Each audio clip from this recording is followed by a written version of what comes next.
Here's the host of CNN's Reliable Sources, Brian Stelter. He's joined by Trilia's Cindy Stockwell.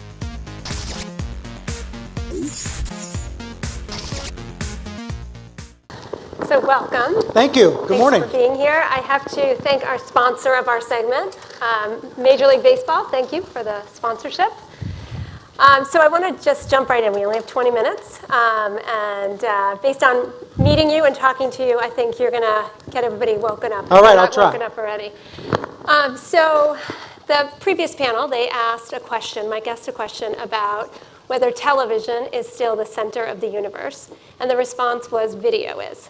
What's your take on that? I think that person was 1,000% right, and was it Christie? I think it was Christie. Yeah. I think that's actually what informed my decision to join CNN. About 2 years ago, I was offered a chance to join CNN. I'd been at the New York Times for 6 years.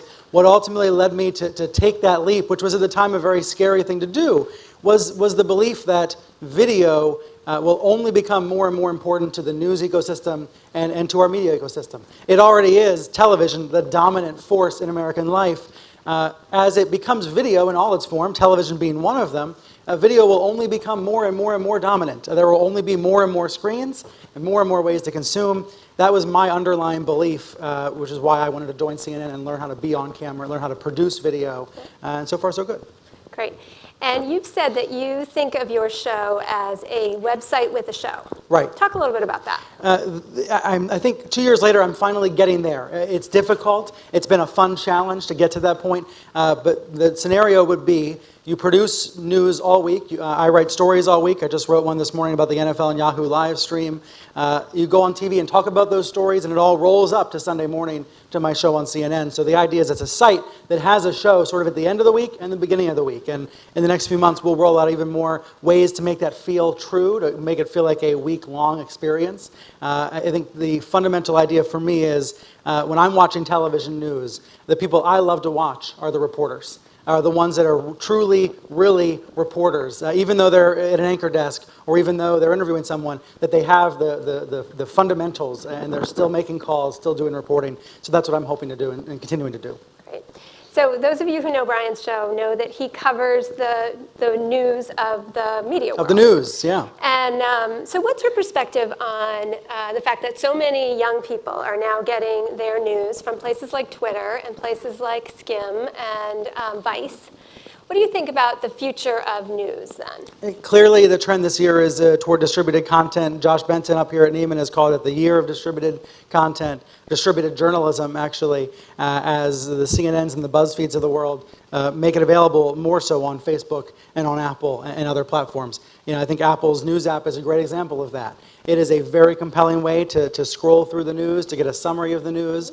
I might be old-fashioned, but I still think the deeper, better product exists on CNN.com and BuzzFeed.com and Vice.com. But these outlets, whether they're Facebook or Twitter with the new Moments feature, they're entry points into the news world. I hope that they're enough to get people hooked, to get people coming back and getting people to want more. In a way, it's like these basic bundles for cord shavers or for 25-year-olds who are getting cable for the first time. If we can get them with a small package, maybe they'll then grow into bigger, better packages, more expensive packages in the future. Perhaps Facebook's Instant Articles and Apple's news apps are similar versions of that for news. Yep. And do you distribute your content everywhere you can, or do you have, it all housed in kind of a central location? Well, I think like many journalists, I live on Twitter, but I'm hoping you'll go and read the full story online. I think I'm like lots of people like that, yeah. Yeah. You talked about Yahoo and the NFL, and so didn't get the numbers that... Well, it's fascinating. You know, the numbers came in a few minutes ago, and my takeaway is that television still rules. Yeah. And what I mean by that is, and yes, television equals video, and video ultimately is the more important word and the more valuable word and the better word for understanding. But here's what I mean. So CBS broadcast a 9:30 a.m. game a few weeks ago. I think it was Jets-Dolphins. It was obviously a better game than Bills-Jaguars, but it was on a few weeks ago. It was on CBS. It had 9.9 million viewers at 9, 10, 11 in the morning. I actually felt it in my ratings over on cable news, my small audience compared to the Jets game. I could feel my numbers sag because CBS has such a gigantic audience over watching football 3 weekends ago. So 9.9 average viewers per minute. It looks like Yahoo got 2.36 million average viewers per minute. So 2.36 million. If we add what's probably 1 million viewers in local markets on TV in Jacksonville and Buffalo, we'll get to about 3.5 million average viewers per minute. That is an incredibly high number for web streaming, but an incredibly low number for the NFL. Yes. Bottom line here is that the NFL got a much, much, much smaller audience than they would have gotten on TV. Now, there were other great reasons to do this, right? It was a great experiment. They learned a lot. Yahoo learned a lot. There was a lot of retargeting that was done with the advertising, and that was hugely beneficial. But bottom line is that layback, lean-back experience of TV might still be the better way for the NFL. Ultimately, if you want to attract the most eyeballs possible to each game, TV is going to be the way to do it for a little while longer, at least. Sure. So other news in the headlines, YouTube Red and ESPN, that whole question about if you're not going to put your content on our ad-free service, you can't be on YouTube. What do you think about that? Do you think that's sustainable? I thought so many journalists left the presentation of YouTube Red last week very, very skeptical, feeling very, very skeptical about whether there can really be a subscription layer to YouTube. I'm rooting for it, I guess, because I'm rooting for subscription as a concept for all of media, generally speaking. As someone that works at a place that's based on subscription revenue, CNN, I think we should be subscribing to media while still seeing ads. That said, I have a lot of doubts that YouTube can attract a huge audience for subscriptions. Maybe that's not the goal, though. Maybe the goal is only to get 4 or 5% of its audience subscribing. That'd still be a nice business for YouTube. But it's going to be the steepest of possible hills to climb, I suppose, will be YouTube Red. Yeah. So your show is called Reliable Sources. And a lot of what you cover, obviously current events, and a lot of that ends up being sort of from a political nature. Yeah. Are there reliable sources in politics? Or is everybody so... Are there reliable sources? I sure hope so, and I believe there are. When I started anchoring the show 2 years ago, my premise was everyone and everything is a source now, so what's reliable? And I find myself still coming back to that fundamental question. As brands and companies are sources, and as everyone in this room can be a source, and as politicians can be sources themselves. Look at what the president's doing.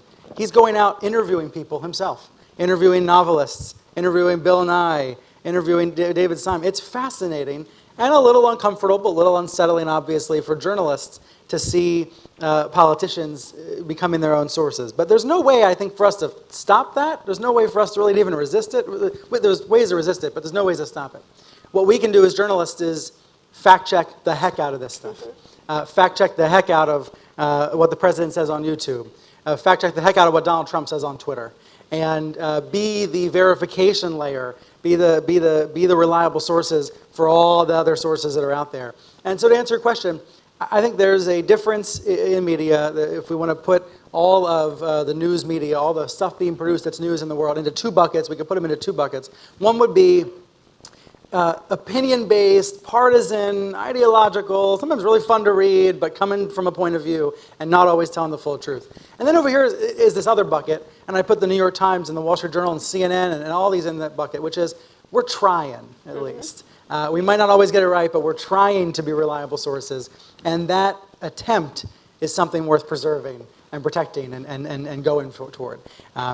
Those are the attempts at being reliable sources.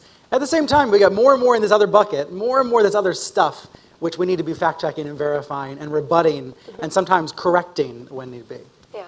Do you ever come into conflict with your management based on sort of what you're covering on your show and sort of what your point of view is on it? I've had a lot of autonomy about talking about CNN or talking about Fox or talking about MSNBC and even talking about cord cutting. Yeah. These are obviously issues fundamentally that affect the business, and I try to write about cord cutting in the exact same way I'd read about it at the New York Times. Now that said, I think because I'm inside a building that's owned by Time Warner, I think I have a better understanding about how those business dynamics are actually happening or not happening. I think, and this is probably, I probably shouldn't say this, I think some reporters at other outlets actually campaign and root for cord cutting in a opinionated way. They're hoping it happens, they want it to happen, they believe it should happen, they believe it's happening more than it is. I think it's, So what's your it's perspective obviously on that? happening a little. Yeah. It's obviously happening to some degree. Second quarter was real, obviously. Past quarters were real. And the third quarter, we'll continue to see a small number of subscribers dropping cable. I'm of the view that these companies, whether it's Disney or Comcast or Time Warner or Viacom or DirecTV or now AT&T or all the rest, are very powerful and are very persuasive, and will continue to keep the vast majority of homes paying for some form of video. Yeah. Not cable, but a video product. And if I can pay for it through my AT&T bill, or I can pay through it through my Time Warner cable bill, yeah, as long as it's a better product in the future, I have a feeling the vast majority of homes will continue to pay. Yep. That said, there's obviously something real happening, and that is probably good for some of the bosses at the places like Comcast, because it creates more momentum for more rapid change, for more rapid improvement to the product. Do you think we'll get to a place where people are able to choose the networks they want in a way that's affordable or not? I would be very, very surprised if we got to that point. I think there's a lot of evidence that it's not that appealing. It's not as appealing as it might sound. I think there's a lot of evidence that these companies have a lot of power to manage the way cable evolves. I think the conventional wisdom, obviously, right now is that we're going to see some smaller channels struggle and have a very, very hard time, and I think that's true. I think what I see happening at CNN is an interesting example of where I think we're going. If you see what CNN's doing, CNN's sharpening in two ways.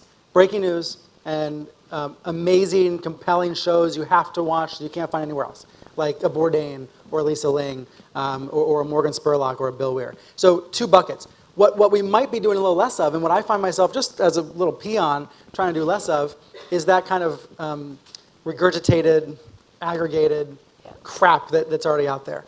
If we continue to be the best at breaking news and be the best at having these shows you can't find anywhere else that are documentary style, that's a compelling offer to the marketplace. And that's what I see the network doing, just as a kind of, almost as like a media reporter doesn't work there. That's what I see CNN doing right now. And you can see lots of other channels taking similar steps to really sharpen what they are and make themselves best in class of whatever they do, even if it's a narrow thing they do. So so I don't know if anybody knows Brian's background, but Brian started covering the entertainment industry, if you will, when he was 11 with a fan site. He wrote about Goosebumps books. Remember Goosebumps books? I was obsessed. And then what? Nintendo after that? And then Nintendo Right. games, and then Microsoft, Xbox. And you know what happened? Every time I got so into these fan websites, I stopped reading the books and I stopped playing the games. But I was just so interested in creating content about them, which I guess was a form of, it was journalistic. It wasn't journalism, but it was journalistic. It was trying to gather out all that information. Well, certainly ambitious as an 11-year-old or a 12-year-old.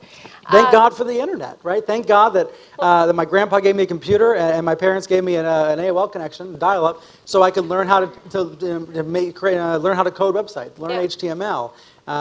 I'm aware that if I'd been born 10 years earlier, those abilities wouldn't have been there for me. Right. And when you were an undergrad, you created TVnewser, which eventually sold to Media Bistro.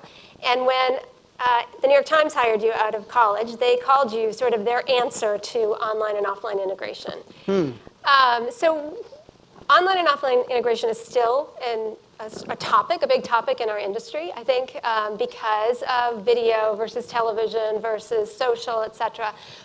What do you think, who's doing online and offline integration well from a content perspective? You know, I would talk about my experience at the Times, which was print versus web, you know, and figuring out what's valued by my bosses, what's valued by my readers, and whether those were always in alignment, right? I cared more about the web, but then had to care more about print for a while, had to care about the most offline of mediums, I suppose, and really fell in love with print, really fell in love with it, and really came to the conclusion that the future of media is yes.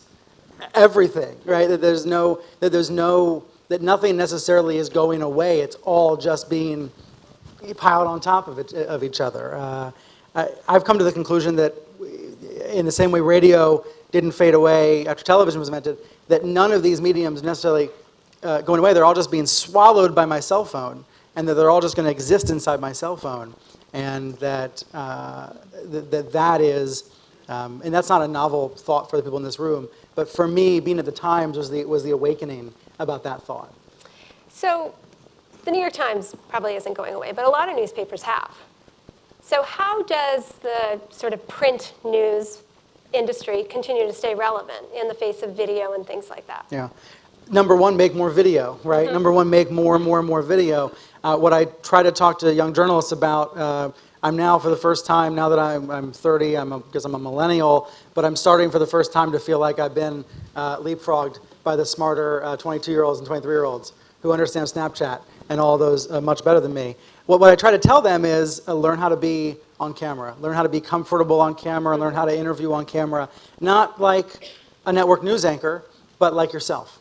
But have those video skills, because those skills are going to be applicable at any job, including at these things we used to call newspapers, which have to become, I suppose, phone-based news organizations that strive for a subscription model as well as advertising.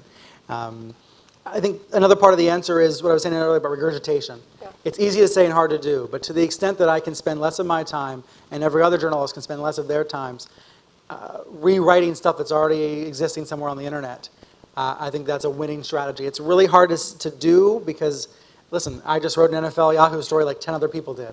I hope mine's the best, but I still write like 10 other people did. But to the extent that I can spend more of my time and others can spend more of their time on that original content, truly original content, I think that's the best hope these local outlets have.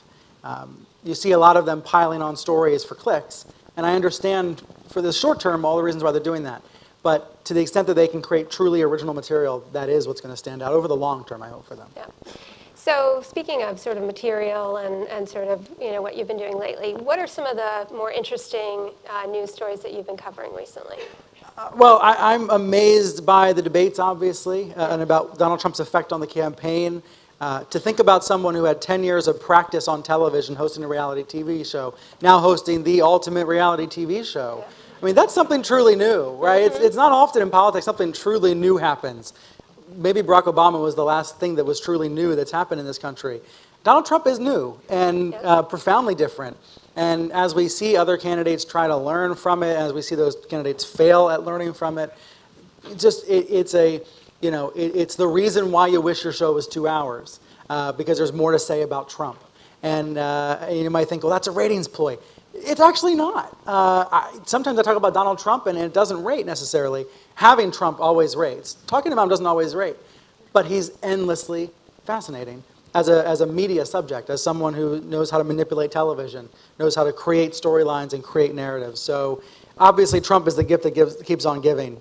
Not just for ratings, but also for like interesting concepts and discussion. So has he been good for politics? I'll leave that to the political scientists. I'll say one reason. Overall, I'm not gonna try to answer that. I'll tell you a couple reasons why I think he has been good for politics in small ways. Yep. I interviewed Phil Donahue on yesterday's show. Phil Donahue was fired from MSNBC partly for his anti-war positions in 2003. He was not the right face on MSNBC at that time. So back in 2003, 2004, 2005, you couldn't say things like, "What was George W. Bush doing in August 2001?" Well, Donald Trump's made it possible to say things like that. Weirdly, of all people, Donald Trump is the one that challenged Jeb Bush about his brother's performance before 9/11. That breaks all the rules of politics. Yeah. Another way he breaks all the rules, talking about the role of money in politics, suggesting that his rivals are corrupt. He's doing it obviously for petty political reasons, but he's instigating a conversation about the role of money in politics that's rarely had. And he's doing it in a way that Bernie Sanders isn't doing it by being so blunt about it. So there's something new there that's really compelling, regardless of what else he's saying and how he's saying it and all of that. He is a gift that keeps on giving. I would say the other thing about the debates, you look at the ratings, it's not just Trump. There are other factors at play, and it's really interesting to try to figure out what those are. When you have 15 million people watching the Democratic debate, yes, that's partly a Trump halo effect. But it's a lot of other things, too. It's that Hillary Clinton is a massive celebrity. It's that Bernie Sanders is a subject of enormous curiosity. It's a good thing for the country that people care about the debates. And another thing I would say is this morning CBS announced a partnership with Twitter for the next Democratic debate.